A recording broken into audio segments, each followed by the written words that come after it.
Bonjour à tous, j'espère que vous allez bien. On va réaliser aujourd'hui une version saine de cello. C'est une spécialité qu'on prépare pour le mois de Ramadan.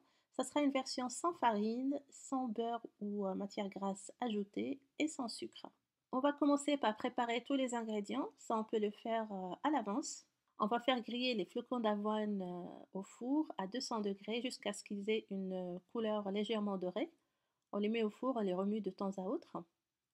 Après, on va les mixer pour obtenir une farine. On va faire pareil pour les amandes. Donc là, je vais utiliser les amandes entières. Dans la recette classique, on utilise des amandes mondées qu'on fait frire dans de l'huile.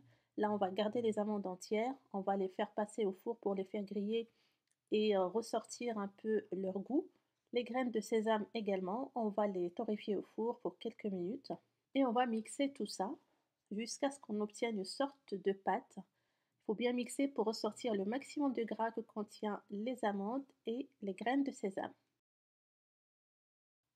On aura besoin aussi de quelques épices pour parfumer notre préparation. Donc la cannelle en poudre, la noix de muscade, l'anis en poudre et la gomme arabique qu'on voit ici sous forme de petites perles. La quantité de ces épices reste selon le goût de chacun. Donc on va commencer par mélanger les ingrédients secs, la farine d'avoine torréfiée, les amandes et les graines de sésame.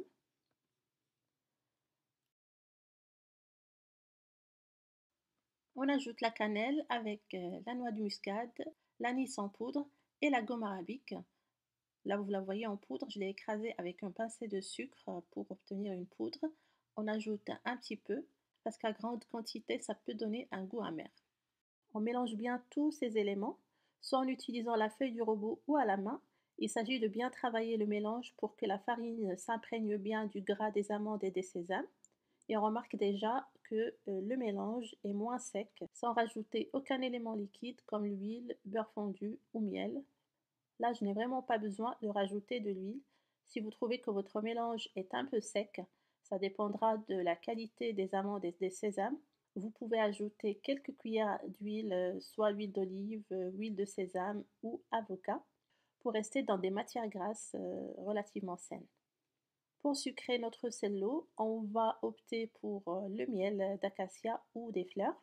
Vous pouvez utiliser aussi du sirop d'agave ou un mélange des deux. L'essentiel, c'est de rester dans du sucre naturel. Et là aussi, on va sucrer selon le goût. On rajoute donc du miel, on continue à bien mélanger et on goûte, puis on rajoute si l'on faut. Voilà donc notre sello est prêt. On le garde dans une boîte qui se ferme bien. Ça se déguste à la petite cuillère, comme on peut former des petites boules d'énergie à prendre le matin ou pour sahur. C'est très nutritif et réconfortant.